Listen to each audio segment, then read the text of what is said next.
Steve Smith has sent liquefaction bubbling through Aussie cricket's moral high ground. Steve Smith has sent liquefaction bubbling through Aussie cricket's moral high ground.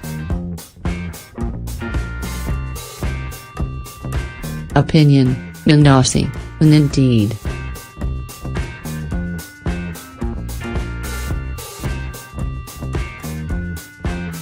And min Steve Smith, min quit as captain.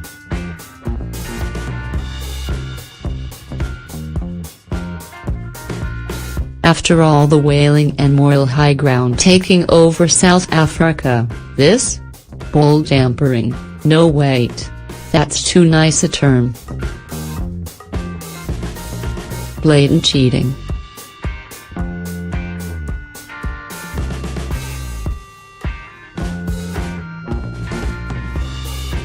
And having been caught blatantly cheating, Smith blatantly admits blatant cheating, then says he was deeply regretful for the actions of his team's leadership group.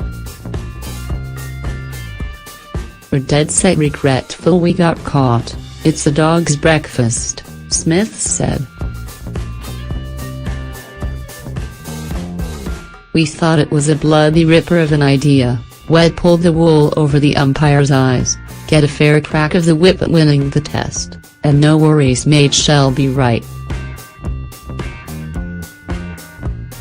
Okay, so Smith didn't say that, but I'd hazard a guess that it's the size of the MCG closer to what he thinks, or thought, than what he really did say. Let's sum up what Smith has said.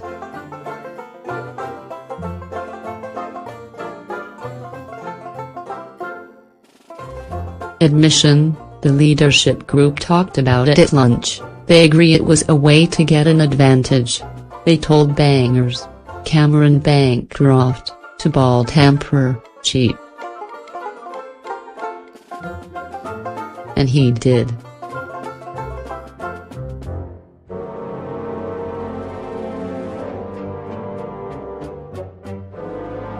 Problem is Bangers got caught, which wasn't part of the deliberate plan.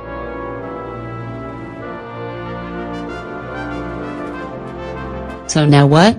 Bancroft had been suspended for one test.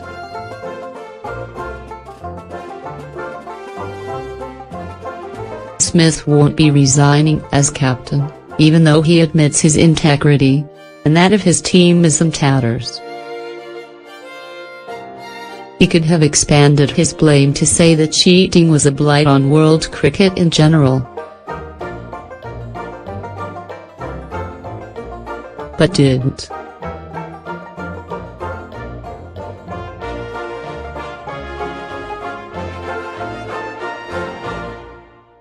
He could have said a man with his integrity in tatters had no option but to resign.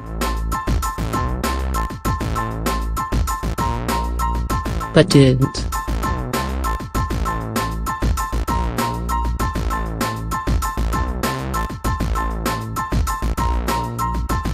Maybe those actions would be un-Australian, whereas using every possible tactic to undermine the opposition to win what is just a game is not. Can it be just this week that Smith hit out at South African fast bowler Kajis Rabada for over-celebrating, and bumping into him as part of his send-off? I certainly think he bumped me a little bit harder than it actually looked.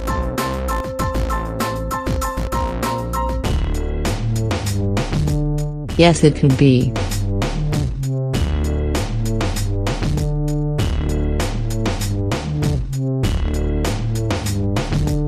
On Wednesday, Smith spent much of press conference seeming infuriated that the Rabada suspension had been overturned. Smith wanted the world's best bowler suspended for contact, which New Zealand QC Michael Heron, overseeing the appeal, said he could not be comfortably satisfied was deliberate. So if you want deliberate, here is deliberate.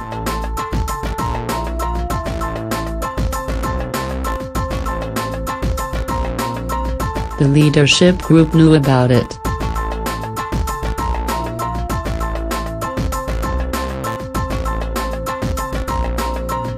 We spoke about it at lunch.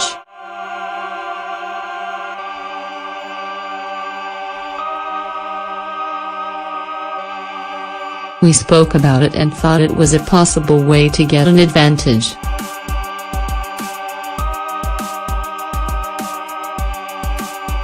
Obviously it didn't work.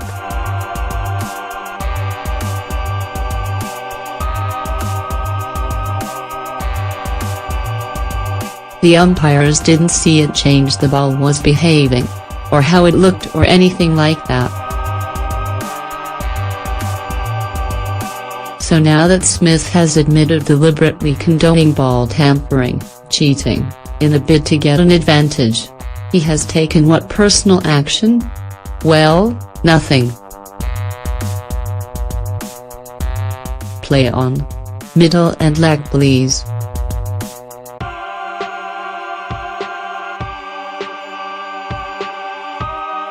Smith is hoping this whole thing will blow over, so he can get back to rotating his bowlers, moving his field here and there, defending his side's very chirpy on-field chat, dreaming up tactics to get an advantage over lunch, all the while moaning about the opposition getting a little bit personal. If Smith is not prepared to do the right thing, then the International Cricket Council or Cricket Australia should. We have video evidence. We have an admission. What more is required?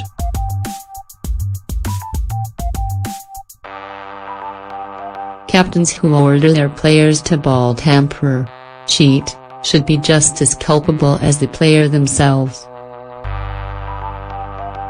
Would you say no to your boss, even if you thought they'd come up with a dumb idea? Not me.